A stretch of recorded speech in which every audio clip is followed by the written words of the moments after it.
जय माता दी। आप सभी पर माँ भगवती की कृपा सदा बनी रहे। नवरात्रि के पहले दिन श्री दुर्गा सप्तशती का पाठ अत्यंत महत्वपूर्ण है, विशेष रूप से उन व्यक्तियों के लिए जो जीवन की कठिनाइयों और दुखों का सामना कर रहे हैं। इस समय विशेष रूप से शक्ति और शांति की प्राप्ति के लिए दुर्गा सप्तशती के पहले अध्याय का पाठ किया जाता है। श्री दुर्गा सप्तशती, जिसे चंडी पाठ भी कहते हैं, विशेष रूप से संकट और दुखों से मुक्ति पाने के लिए पढ़ा व सुना जाता है। इस पाठ को पढ़ने से मनुष्य की सारी बाधाएं और कठिनाइयां दूर हो जाती हैं। जीवन में सुख, शांति, समृद्धि का आगमन होता है। पाठ की शुरुआत करने से पहले मन और आत्मा को शुद्ध करने का प्रयास करें। स्नान करें और स्वच्छ वस्त्र धारण करें, जिससे आप पूरी तरह से पूजा और पाठ में समर्पित रह सके। देवी की पूजा करते समय पूर्ण श्रद्धा और भक्ति रखें। उनके चरणों में समर्पण और आस्था से ये पाठ प्रभावी होता है। पाठ शुरू करने से पहले एक दृढ़ संकल्प लें कि आप इस पाठ के माध्यम से अपने दुखों का निवारण और पापों से मुक्ति चाहते हैं। देवी से प्रार्थना करें कि वे आपके जीवन में सुख और शांति की कृपा करें। श्री दुर्गा सप्तशती का पाठ 13 अध्यायों में विभाजित किया गया है। ये सुनिश्चित करें कि आप इसे सही विधि से और पूरी श्रद्धा के साथ पढ़ें। प्रिय भक्तजनों, आज से आप हमारे इस चैनल पर हर दिन नियम से श्री दुर्गा सप्तशती का पाठ सुनेंगे। इसलिए आपसे अनुरोध है कि इन अध्यायों को आप अंतिम अध्याय तक पूरा अवश्य सुनें।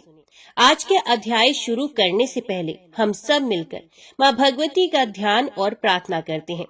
हे कल्याणमयी, करुणामयी, जगत जननी, आनंद और स्नेह देने वाली माँ, आपकी सदा ही जय हो। हे अम्बे, पंखहीन पक्षी और भूख से पीड़ित बच्चे जिस प्रकार अपनी माँ की राह देखते हैं, उसी प्रकार हम आपकी दया की प्रतीक्षा कर रहे हैं। हे अमृतमयी माँ, आप शीघ्र ही आकर हमें दर्शन दें।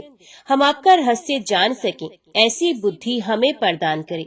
हे माँ दुर्गे, आप स्मरण करने पर संसार के समस्त प्राणियों का भय हर लेती हैं और शांत चित्त से चिंतन करने पर परम कल्याणमयी बुद्धि प्रदान करती हैं।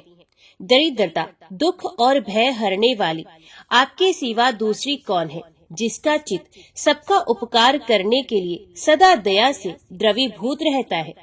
आपको हमारा बारंबार प्रणाम है। आज पहले दिन श्री दुर्गा सप्तशती के पहले अध्याय के साथ ही श्री दुर्गा कवच और शाप उद्धार मंत्र का पाठ किया जाता है। तो पहले सुनिए शाप उद्धार मंत्र, फिर श्री दुर्गा कवच और उसके बाद पहले दिन का पहला अध्याय। सबसे पहले दिन हाथ में जल और पुष्प लेकर श्री दुर्गा सप्तशती के पाठ पढ़ने का संकल्प लेना चाहिए। फिर शाप उद्धार मंत्र का उच्चारण 7 बार करना चाहिए, जिसे आप पहले दिन और अंतिम दिन जरूर करें। इसके बाद उत्कीलन मंत्र का जाप करना चाहिए, जिसका आपको 21 बार जाप करना होता है। इसके बाद कवच पाठ, इस पाठ से शरीर के सभी अंगों की रक्षा होती है। ये पाठ महामारी से बचाव की शक्ति देता है और यह पाठ संपूर्ण आरोग्य का शुभ वरदान भी देता है। और यह कवच पाठ अत्यंत गोपनीय है, इसलिए इसे पूरी पवित्रता से किया जाना चाहिए। 18 महापुराण में से एक मार्कंडेय पुराण में देवी कवच के श्लोक अद्भुत सप्तशती का हिस्सा है। देवी कवच को भगवान ब्रह्मा जी ने ऋषि मार्कंडेय को सुनाया था। महर्षि मार्कंडेय जी बोले, हे पितामह, संसार में जो गुप्त हो और जो मनुष्यों की सब प्रकार से रक्षा करता हो और जो आपने किसी को आज तक नहीं बताया हो, वे कवच मुझे बताइए। श्री ब्रह्मा जी ने कहा, अत्यंत गुप्त व सब प्राणियों की भलाई करने वाला कवच मुझसे सुनो। प्रथम शैलपुत्री, दूसरी ब्रह्मचारिणी, तीसरी चंद्र घंटा, चौथी कुष्मांडा, 5वीं सकंद माता, 6ठी कात्यायनी, 7वीं काल रात्रि, 8वीं महागौरी तथा 9वीं सिद्धिदात्री। ये देवी के 9 मूर्तियां हैं। ये नव दुर्गा कहलाती हैं। आग में जलता हुआ, रण में शत्रु से घिरा हुआ, विषम संकट में फंसा हुआ मनुष्य यदि दुर्गा के नाम का स्मरण करे तो उसको कभी भी हानि नहीं होती। रण में उसके लिए कुछ भी आपत्ति नहीं होती और ना उसे किसी प्रकार का दुख या डर ही होता है। हे देवी, जिसने श्रद्धा पूर्वक तुम्हारा स्मरण किया है, उसकी वृद्धि होती है, और जो तुम्हारा चिंतन करते हैं उनकी तुम निस्संदेह रक्षा करने वाली हो। चामुंडा प्रेत पर, वाराही भैंसे पर, रुद्री हाथी पर, वैष्णवी गरुड़ पर अपना आसन जमाती हैं। माहेश्वरी बैल पर, कौमारी मोर पर और हाथ में कमल लिए हुए विष्णु प्रिया लक्ष्मी जी कमल के आसन पर विराजती हैं। बैल पर बैठी हुई ईश्वरी देवी ने श्वेत रूप धारण कर रखा है और सब प्रकार के आभूषणों से विभूषित ब्राह्मी देवी हंस पर बैठती हैं। और इस प्रकार ये सब देवियां सब प्रकार के योगों से युक्त और अनेक प्रकार के रत्न धारण करती हैं। भक्तों की रक्षा के लिए संपूर्ण देवियां रथ में बैठी तथा क्रोध में भरी हुई दिखाई देती हैं, तथा चक्र, गदा, शक्ति, हल और मूसल, खेटक और तोमर, परशु तथा पाश, भाला और त्रिशूल एवं उत्तम शारंग आदि शास्त्रों को दैत्यों के नाश के लिए और भक्तों की रक्षा करने के लिए और देवताओं के कल्याण के लिए धारण करती हैं। हे महारुद्र, अत्यंत घोर पराक्रम, महान बल और महान उत्साह वाली देवी, तुमको मैं नमस्कार करता हूँ। हे देवी, तुम्हारा दर्शन दुर्लभ है तथा आप शत्रुओं के भय को बढ़ाने वाली हैं। हे जगदम्बिके, मेरी रक्षा करो। पूर्व दिशा में इंद्र शक्ति ऐन्द्री मेरी रक्षा करे। अग्नि कोण में अग्नि शक्ति, दक्षिण दिशा में वाराही देवी तथा नृत्य कोण में खड्ग धारिणी देवी मेरी रक्षा करे। पश्चिम दिशा में वारुणी, वायु कोण में मृग वाहिनी, उत्तर दिशा में कौमारी और ईशान कोण में शूल धारिणी देवी मेरी रक्षा करे। ब्राह्मणी ऊपर की ओर से मेरी रक्षा करे और वैष्णवी देवी नीचे की ओर से मेरी रक्षा करे। और इसी प्रकार शव पर बैठी चामुंडा देवी दसों दिशाओं में मेरी रक्षा करे। जया देवी आगे, विजया देवी पीछे की ओर से मेरी रक्षा करे। अजिता बाईं ओर से, अपराजिता दाहिनी ओर मेरी रक्षा करे। उधोतनी देवी शिखा की रक्षा करे तथा उमा मेरे मस्तक पर विराजमान होकर मेरी रक्षा करे। इसी प्रकार ललाट की मालाधारी देवी रक्षा करे और शिवनी देवी मेरी भौहों का संरक्षण करे। भौं के मध्य भाग में त्रिनेत्रणा, नथुनों की यमघंटा देवी रक्षा करे। नेत्रों के मध्य में शंखनी देवी और द्वारवासिनी देवी कानों की रक्षा करे। कपोलों की कालिका देवी और कानों के मूल भाग की भगवती शंकरी रक्षा करे। सुगंधा नासिका की और चर्चिका ऊपर के होंठ की, अमृत कला नीचे के होंठ की, सरस्वती देवी जीभ की रक्षा करे। कुमारी देवी दांतों की और चंडिका कंठ प्रदेश की रक्षा करे। चित्र घंटा गले की घंटी की और महामाया तालु की रक्षा करे। कामाक्षी देवी ठोड़ी की और सर्वमंगला मेरी वाणी की रक्षा करे। भद्रकाली गर्दन की और धनुर्धरी पीठ के मेरुदंड की रक्षा करे। कंठ के बाहरी भाग की नीलग्रीवा और कंठ की नली की नलकूबरी रक्षा करे। दोनों कंधों की खड्गनी और वज्रधारणी मेरी दोनों बाहों की रक्षा करे। दोनों हाथों की दंडनी और उंगलियों की रक्षा अंबिका देवी करे। शूलेश्वरी देवी संपूर्ण नखों की, कुलेश्वरी देवी मेरी कुक्षी की रक्षा करे। महादेवी दोनों स्तनों की और शोक विनाशिनी देवी मन की रक्षा करे। ललिता देवी हृदय की और शूल धारिणी उदर की रक्षा करे। कामिनी देवी नाभि की, गृहेश्वरी गृह भाग की, पूतना और कामिका लिंग की और महेशवाहिनी गुदा की रक्षा करे। संपूर्ण कामनाओं को पूर्ण करने वाली महाबला देवी दोनों जंघाओं की रक्षा करे। विंध्यवासिनी दोनों घुटनों की और तेजसी देवी दोनों पांवों के पृष्ठ भाग की, श्रीधरी पांवों की उंगलियों की, तलवासिनी तलुओं की, दंश्राकाली देवी नखों की, ऊर्ध्व केशनी केशों की, बाघेश्वरी वाणी की रक्षा करे। रोमावलियों के छिद्रों की, कोवेरी और त्वचा की बागेश्वरी देवी रक्षा करे। पार्वती देवी रक्त, मज्जा, वसा, मांस, हड्डी की रक्षा करे। आंतों की कालरात्रि देवी, पित्त की मुक्तेश्वरी देवी, पद्मावती कमल कोश की, चूड़ामणि कफ की रक्षा करे। ज्वालामुखी नसों के जल की रक्षा करे। अभेद्या देवी शरीर के सब जोड़ों की रक्षा करे। ब्राह्मणी मेरे वीर की, क्षत्रेश्वरी देवी शाया की तथा धर्मधारिणी देवी मेरे अहंकार, मन और बुद्धि की रक्षा करे। प्राण अपान, व्यान उदान और समान की वज्रहस्ता देवी रक्षा करे। कल्याण शोभना मेरे प्राण की रक्षा करे। रस, रूप, गंध, शब्द और स्पर्श इन विषयों का अनुभव करते समय योगिनी देवी मेरी रक्षा करे तथा सत्वगुण, रजोगुण और तमोगुण की रक्षा नारायणी देवी करे। आयु की रक्षा वाराही देवी करे, वैष्णवी धर्म की तथा चक्रणी देवी मेरे यश, कीर्ति, लक्ष्मी, धन, विद्या की रक्षा करे। इंद्राणी मेरे शरीर की रक्षा करे, और हे चंडिके आप मेरे पशुओं की रक्षा करे। महालक्ष्मी मेरे पुत्रों की रक्षा करे, और भैरवी मेरी पत्नी की रक्षा करे। राजा के दरबार में महालक्ष्मी तथा सब और व्याप्त रहने वाली विजया देवी चारों ओर से मेरी रक्षा करे। जो स्थान रक्षा से रहित हो और कवच में रह गया हो, उसकी पापों का नाश करने वाली जयंती देवी मेरी रक्षा करे। अपना शुभ चाहने वाले मनुष्य को बिना कवच के एक पल भी कहीं नहीं जाना चाहिए, क्योंकि कवच रखने वाला मनुष्य जहाँ जहाँ भी जाता है वहाँ वहाँ उसे अवश्य धन लाभ होता है तथा विजय प्राप्त करता है। वे जिस अभीष्ट वस्तु की इच्छा करता है वह उसको इस कवच के प्रभाव से अवश्य मिलती है, और वह इसी संसार में महा ऐश्वर्य को प्राप्त करता है। कवचधारी मनुष्य निर्भय होता है और वह तीनों लोकों में माननीय होता है। देवी का ये कवच देवताओं के लिए भी दुर्लभ है। जो प्रतिदिन नियम पूर्वक तीनों संध्याओं के समय श्रद्धा के साथ इसका पाठ करता है उसे देव शक्ति प्राप्त होती है। वे तीनों लोकों को जीत सकता है तथा अकाल मृत्यु से रहित होकर 100 वर्षों तक जीवित रहता है। इसका लूता, चरम मार्ग, विस्फोटक आदि समस्त व्याधियां समूल नष्ट हो जाती हैं और स्थावर, जंगम तथा कृत्रिम विष दूर होकर उनका कोई असर नहीं होता तथा समस्त अभिचारक प्रयोग और इस तरह के जितने यंत्र मंत्र इत्यादि होते हैं इस कवच के हृदय में धारण करने से नष्ट हो जाते हैं। इसके अतिरिक्त पृथ्वी पर विचरने वाले भूचर, नभचर, जलचर प्राणी उपदेश मात्र से सिद्ध होने वाली निमट कोटि के देवता, अपने जन्म से साथ प्रकट होने वाले देवता, कुल देवता, माला आदि डाकिनी, शाकिनी, अंतरिक्ष में विचरने वाली अत्यंत बलवती भयानक डाकिनियां, ग्रह, भूत, पिशाच, यक्ष, गंधर्व, राक्षस, ब्रह्म राक्षस, बेताल, कुष्मांड और भैरवादी अनिष्ट कारक देवता भी उस मनुष्य को जिसने कि अपने हृदय में ये कवच धारण किया हुआ है देखते ही भाग जाते हैं।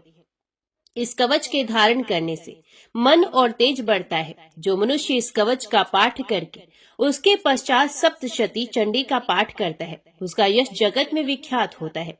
और जब तक वन, पर्वत और कानन आदि इस भूमंडल पर है तब तक यहाँ पुत्र, पौत्र आदि संतान परंपरा बनी रहती है। फिर देहांत होने पर ऐसा मनुष्य परम पद को प्राप्त होता है जो देवताओं के लिए भी दुर्लभ है, और अंत में सुंदर रूप को धारण करके भगवान शंकर के साथ आनंद करता हुआ परम मोक्ष को प्राप्त होता है।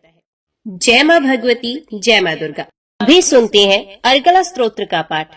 मार्कंडेय जी कहते हैं, जयंती मंगला काली, भद्र काली कपालिनी, दुर्गा क्षमा शिवा धात्री, स्वाहा और स्वधा, इन नामों से प्रसिद्ध देवी तुम्हें मैं नमस्कार करता हूँ। हे देवी, संपूर्ण प्राणियों की पीड़ा हरने वाली तथा सब में व्याप्त रहने वाली देवी तुम्हारी जय हो। काल रात्रि तुम्हें नमस्कार है। मधु और कैटब को मारने वाली, ब्रह्मा जी को वरदान देने वाली देवी तुम्हें नमस्कार है। तुम मुझे रूप दो, जय दो, यश दो और काम, क्रोध आदि शत्रुओं का नाश करो। महिषासुर का नाश करने वाली तथा भक्तों को सुख देने वाली देवी तुम्हें नमस्कार है। तुम मुझे सुंदर रूप दो, विजय दो और मेरे शत्रुओं को नष्ट करो।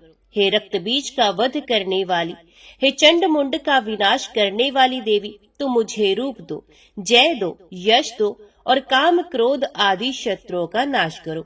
हे शुंभ, निशुंभ और धूम्र लोचन का मर्दन करने वाली देवी मुझको स्वरूप दो, विजय दो, यश दो और मेरे शत्रुओं का नाश करो। हे पूजित युगल चरण वाली देवी, हे संपूर्ण सौभाग्य प्रदान करने वाली देवी तुम रूप दो, जय दो, यश दो और काम, क्रोध आदि शत्रुओं का नाश करो। हे देवी, तुम्हारे रूप और चरित्र अमिट है। तुम सब शत्रुओं का नाश करने वाली हो। मुझे रूप दो, जय दो, यश दो और काम, क्रोध आदि शत्रुओं का नाश करो। पापों को दूर करने वाली चंडिके, इस संसार में जो भक्ति से तुम्हारा पूजन करते हैं उनको तुम रूप तथा विजय और यश दो तथा उनके शत्रुओं का नाश करो। रोगों का नाश करने वाली चंडिके, जो भक्ति पूर्वक तुम्हारी स्तुति करते हैं उन्हें रूप दो, जय दो, यश दो और उनके काम, क्रोध आदि शत्रुओं का नाश करो। हे चंडिके, इस संसार में जो भक्ति पूर्वक तुम्हारी पूजा करते हैं उन्हें रूप दो, जय दो, यश दो और उनके काम क्रोध आदि शत्रुओं का नाश करो। हे देवी, मुझे सौभाग्य दो, आरोग्य दो, परम सुख दो, रूप दो, जय दो, यश दो और मेरे काम क्रोध आदि शत्रुओं का नाश करो। हे देवी, जो मुझसे बैर रखते हैं उनका नाश करो और मुझे अधिक बल प्रदान कर रूप, जय और यश दो और मेरे शत्रुओं का संहार करो। हे देवी, मेरा कल्याण करो और मुझे उत्तम संपत्ति प्रदान करो। रूप दो, जय दो, यश दो और काम क्रोध आदि शत्रुओं का नाश करो। हे देवता तथा राक्षसों के मुकुट रत्नों से स्पर्श किए हुए चरणों वाली हे देवी, हे अंबिके, मुझे स्वरूप दो, विजय तथा यश दो और काम क्रोध आदि शत्रुओं का नाश करो। हे देवी, अपने भक्तों को विद्वान, कीर्तिवान और लक्ष्मीवान बनाओ और उन्हें रूप दो, जय दो, यश दो और उनके काम क्रोध आदि शत्रुओं का नाश करो। हे प्रचंड दैत्यों के अभिमान का नाश करने वाली चंडिके, मुझ शरणागत को रूप दो, जय दो, यश दो और मेरे काम क्रोध आदि शत्रुओं का नाश करो। हे चार भुजाओं वाली अम्बा, हे ब्रह्मा द्वारा प्रशंसित परमेश्वरी, मुझे रूप दो, जय दो, यश दो और मेरे क्रोध आदि शत्रुओं को नष्ट करो। निरंतर भक्ति से भगवान विष्णु से सदा स्तुति की हुई अंबिके, मुझे रूप दो, जय दो, यश दो और मेरे शत्रुओं को नष्ट करो। हिमाचल कन्या पार्वती के पति महादेव जी के द्वारा प्रशंसित होने वाली परमेश्वरी, मुझे रूप दो, जय दो, यश दो और मेरे शत्रुओं का नाश करो। इंद्राणी के पति इंद्र के द्वारा सद्भाव से पूजित होने वाली परमेश्वरी, मुझे तुम रूप दो, जय दो, यश दो और काम क्रोध आदि शत्रुओं का नाश करो। प्रचंड भुजदंड से दैत्यों के घमंड का नष्ट करने वाली देवी, मुझे रूप दो, जय दो, यश दो और मेरे शत्रुओं का नाश करो। हे देवी, तुम अपने भक्तों को सदा असीम आनंद प्रदान करती हो, मुझे रूप, जय, यश दो और मेरे काम क्रोध आदि शत्रुओं का नाश करो। हे देवी, मेरी इच्छा अनुसार चलने वाली सुंदर स्त्री मुझे प्रदान करो, जो कि संसार सागर से तारने वाली तथा उत्तम कुल में उत्पन्न हुई हो। जो मनुष्य पहले इस स्तोत्र का पाठ करता है, फिर सप्तशती रूपी महास्तोत्र का पाठ करता है, ये सप्तशती की जप संख्या के समान श्रेष्ठ फल को प्राप्त होता है और उसके साथ ही उसे प्रचुर धन भी प्राप्त होता है। जय मां भगवती, जय मां दुर्गा। अभी सुनते हैं श्री कीलक स्तोत्र का पाठ। महर्षि मार्कंडे जी कहते हैं, निर्मल ज्ञान रूपी शरीर धारण करने वाले, देवत्री रूप दिव्य तीन नेत्रों वाले, जो कल्याण प्राप्ति के हेतु हैं तथा अपने मस्तक पर अर्ध चंद्र धारण करते हैं, उन भगवान शिव को नमस्कार है। जो मनुष्य इन कीलक मंत्रों को जानता है, वही पुरुष कल्याण की प्राप्ति करता है। जो अन्य मंत्रों को जप कर केवल सप्तशती स्तोत्र से ही देवी की स्तुति करता है, उसको इससे ही देवी की सिद्धि हो जाती है। उन्हें अपने कार्य की सिद्धि के लिए दूसरे की साधना करने की आवश्यकता नहीं रहती। बिना जप के ही उनके उच्चाटन आदि सब काम सिद्ध हो जाते हैं। लोगों के मन में शंका थी कि केवल सप्तशती की उपासना से अथवा सप्तशती को छोड़कर अन्य मंत्रों की उपासना से भी समान रूप से सब कार्य सिद्ध हो जाते हैं। तब इनमें कौन सा श्रेष्ठ साधन है? लोगों की इस शंका को ध्यान में रखकर भगवान शंकर ने अपने पास आए हुए जिज्ञासुओं को समझाया कि ये सप्तशती नामक संपूर्ण स्तोत्र ही कल्याण को देने वाला है। इसके पश्चात भगवान शंकर ने भगवती चंडिका के सप्तशती नामक स्तोत्र को गुप्त कर दिया। अतः मनुष्य इसको बड़े पुण्य से प्राप्त करता है। जो मनुष्य कृष्ण पक्ष की 14 अथवा अष्टमी को एकाग्रचित होकर देवी को अपना सर्वस्व समर्पित करता है और फिर उसे प्रसाद रूप में ग्रहण करता है, उस पर दुर्गा माता प्रसन्न होती हैं अथवा नहीं होती हैं। इस प्रकार सिद्धि के प्रतिबंधक रूप कील के द्वारा भगवान शंकर ने स्तोत्र को कीलित कर रखा है। जो पुरुष इस सप्तशती को निष्कीलन करके नित्य पाठ करता है, जिस सिद्ध हो जाता है, वही देवी का पार्षद होता है और वही गंधर्व भी होता है। सर्वत्र विचरते रहने पर भी उस मनुष्य को इस संसार में कहीं कोई डर नहीं होता। वे अपमृत्यु के वश में नहीं पड़ता तथा देह त्यागने के अनंतर मोक्ष प्राप्त कर लेता है। किंतु इस कीलक की विधि को जानकर ही सप्तशती का पाठ करना चाहिए जो ऐसा नहीं करता वे नष्ट हो जाता है। इसलिए कीलन और निष्कीलन का ज्ञान प्राप्त करने पर ही ये स्तोत्र निर्दोष होता है और विद्वान पुरुष इस निर्दोष स्तोत्र का ही पाठ आरंभ करते हैं। स्त्रियों में जो कुछ भी सौभाग्य आदि दिखाई देता है वे सब इस पाठ की ही कृपा है। अतः इस कल्याण में स्तोत्र का सदा जप करना चाहिए। इस स्तोत्र का शनि शनि पाठ करने से स्वल्प फल की प्राप्ति होती है। अतः उच्च स्वर से ही इसका पाठ आरंभ करना चाहिए। जिस देवी के प्रसाद से ऐश्वर्य, सौभाग्य, आरोग्य, संपत्ति, शत्रुनाश तथा परम मोक्ष की प्राप्ति होती है, उस देवी की स्तुति मनुष्य को अवश्य करनी चाहिए। जय मां भगवती, जय मां दुर्गा। अभी सुनिए श्री दुर्गा सप्तशती के पहले अध्याय का पाठ। महर्षि मार्कंडे बोले, सूर्य के पुत्र सावर्णी की उत्पत्ति की कथा विस्तार पूर्वक कहता हूँ, सुनो। सावर्णी महामाया की कृपा से जिस प्रकार मनवंतर के स्वामी हुए उसका भी हाल सुनो। पहले स्वारोचिष नामक राज्य था।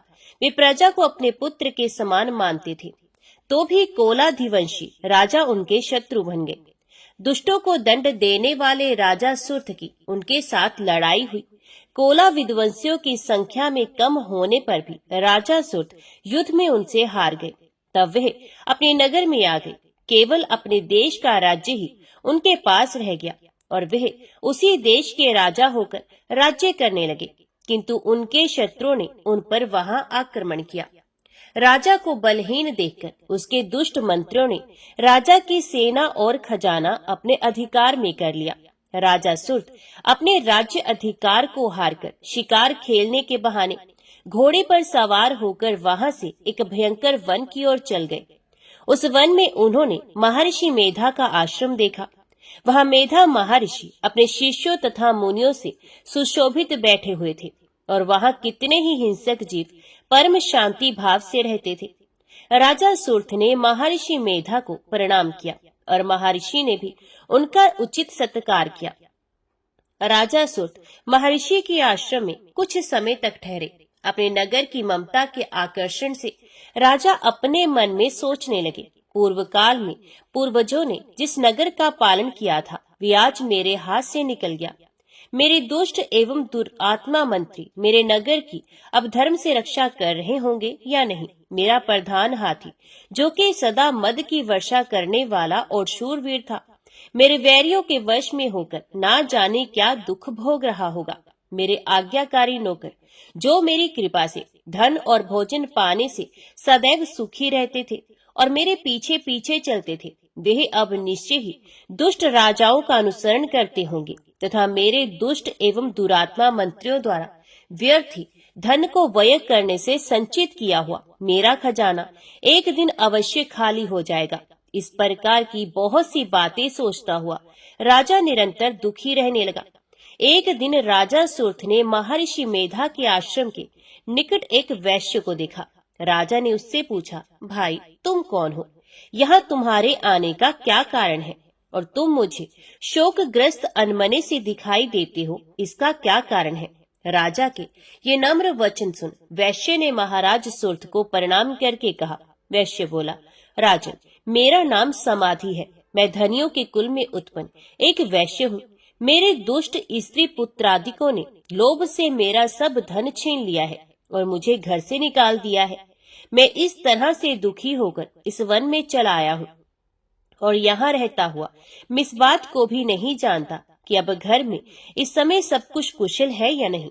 यहाँ मैं अपने परिवार का आचरण संबंधी कोई समाचार भी नहीं पा सकता कि वे घर में इस समय कुशल पूर्वक है या नहीं। मैं अपने पुत्रों के संबंध में ये भी नहीं जानता कि वे सदाचारी हैं या दुराचारी। राजा बोले, जिस धन के लोभी स्त्री पुत्रों ने तुम्हें घर से निकाल दिया है, फिर भी तुम्हारा चित्त उनमें क्यों प्रेम करता है?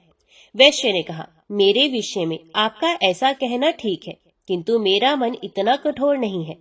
यद्यपि उन्होंने धन के लोभ में पड़कर पितृ स्नेह को त्याग कर मुझे घर से निकाल दिया है, तो भी मेरे मन में उनके लिए कठोरता नहीं आती। हे महामती, मेरा मन फिर भी उनमें क्यों फंस रहा है, इस बात को जानता हुआ भी मैं नहीं जान रहा। मेरा चित्त उनके लिए दुखी है। मैं उनके लिए लंबी लंबी सांसें ले रहा हूँ। उन लोगों में प्रेम नाम का कुछ नहीं, फिर भी ऐसे निस्संदेहियों के लिए मेरा हृदय कठोर नहीं होता।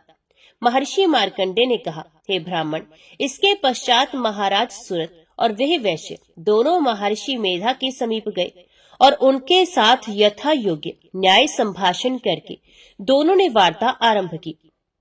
राजा बोले, हे भगवान, मैं आपसे एक बात पूछना चाहता हूँ, सो आप कृपा करके मुझे बताइए।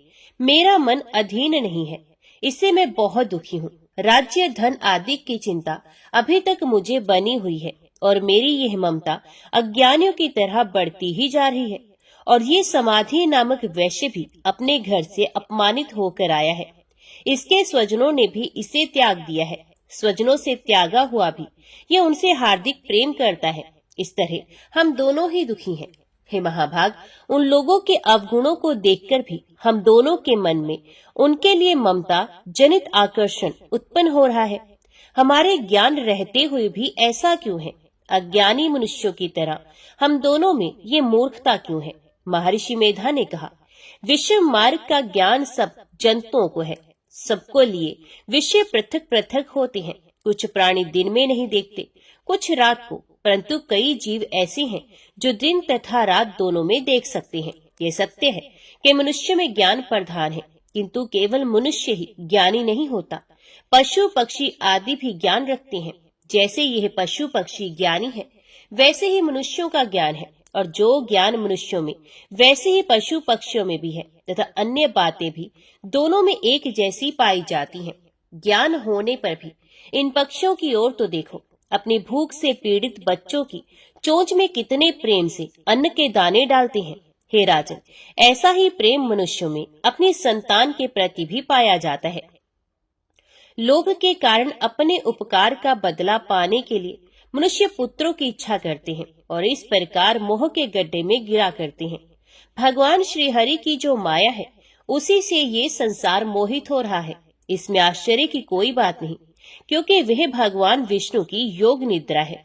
ये माया ही तो है जिसके कारण संसार मोह में जकड़ा हुआ है। यही महामाया भगवती देवी ज्ञानियों के चित्त को बलपूर्वक खींचकर मोह में डालती हैं और उसी के द्वारा संपूर्ण जगत की उत्पत्ति होती है। यही भगवती देवी प्रसन्न होकर मनुष्यों को मुक्ति प्रदान करती हैं। यही संसार के बंधन का कारण है तथा संपूर्ण ईश्वरों की भी स्वामिनी है। महाराज सुर्थ ने पूछा, भगवान, वे देवी कौन सी है जिसको आप महामाया कहते हैं? हे ब्राह्मण, वे कैसे उत्पन्न हुई और उसका कार्य क्या है? उसके चरित्र कौन कौन से हैं? प्रभु, उसका स्वभाव, उसका प्रभाव कैसा है? जैसा स्वरूप हो वे सभी कृपा कर मुझसे कहिए, मैं आपसे सुनना चाहता हूँ। महर्षि मेधा बोले, राजन, वे देवी तो नित्य स्वरूप है।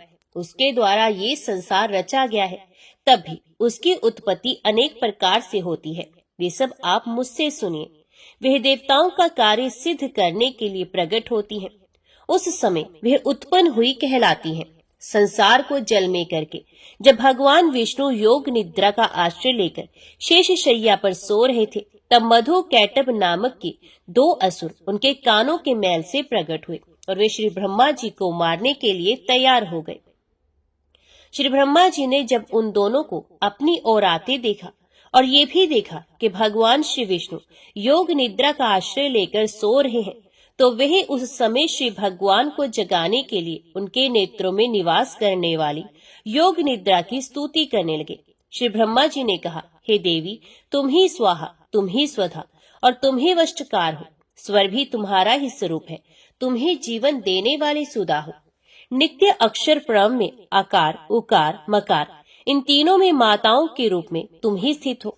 इनके अतिरिक्त जो बिंदु पद अर्ध मात्रा है, जिसका के विशेष रूप से उच्चारण नहीं किया जाता, हे देवी, वे भी तुम ही हो। हे देवी, संध्या, सावित्री तथा परम जननी भी तुम ही हो। तुम इस विश्व को धारण करने वाली हो। तुमने ही इस जगत की रचना की है और तुम ही इस जगत का पालन करने वाली हो। तुम ही कल्प के अंत में सबको भक्षण करने वाली हो। हे देवी, जगत की उत्पत्ति के समय तुम सृष्टि रूपा होती हो, पालन काल में स्थिति रूपा होती हो और कल्प के अंत में संहार रूप धारण कर लेती हो।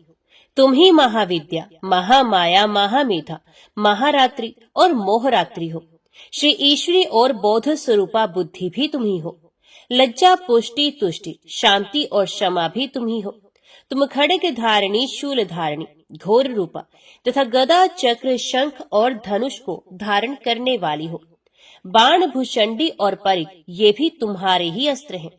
तुम सौम्य और सौम्यतर हो। यही नहीं बल्कि जितनी भी सौम्य तथा सुंदर वस्तुएं इस संसार में हैं, उन सबसे बढ़कर सुंदर तुम हो। पर और अपर सबसे पर रहने वाले सुंदर तुम ही हो। हे सर्व स्वरूपे देवी, जो भी सत्य असत्य पदार्थ है उनमें जो शक्ति है वे भी तुम ही हो। ऐसी अवस्था में भला तुम्हारी स्तुति कौन कर सकता है। इस संसार की सृष्टि, पालन और संहार करने वाले जो भगवान हैं, उनको भी जब तुमने निद्रा के वशीभूत कर दिया है, तो फिर तुम्हारी स्तुति कौन कर सकता है। मुझे, भगवान विष्णु तथा भगवान शंकर को शरीर धारण कराने वाली भी तुम ही हो। तुम्हारी स्तुति करने की शक्ति किसमें है। हे देवी, तुम तो अपने इन उदार प्रभावों के कारण ही प्रशंसनीय हो। मधु और कैटभ जो भयंकर असुर है, इन्हें मोह में डाल दो और श्री हरि भगवान विष्णु को भी जल्दी जगा दो और उनमें इनको मार डालने की बुद्धि भी उत्पन्न कर दो। महर्षि मेधा बोले, हे राजन, जब श्री ब्रह्मा जी ने देवी से इस प्रकार स्तुति करके भगवान को जगाने तथा मधु और कैटभ को मारने के लिए कहा, तो वह भगवान श्री विष्णु के नेत्र, मुख, नासिका, बाहु, हृदय और वक्ष स्थल से निकल ब्रह्मा जी के सामने खड़ी हो गई।